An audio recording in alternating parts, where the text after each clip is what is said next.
রসুন, লঙ্কা, আদা এটা বেটে দেবো। এতে আছে পেঁয়াজ আর টমেটো, এটাও বেটে নেবো।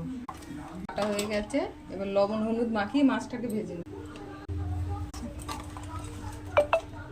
ভাজা হয়ে গেছে, কালো জিরে একটা শুকনো লঙ্কা দিলাম, দিয়ে দিলাম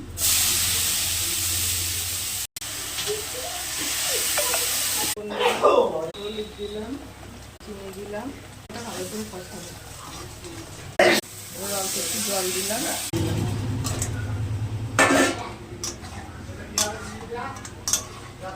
এবারে একদম শুকিয়ে যাবে যখন, তখন নামাবো।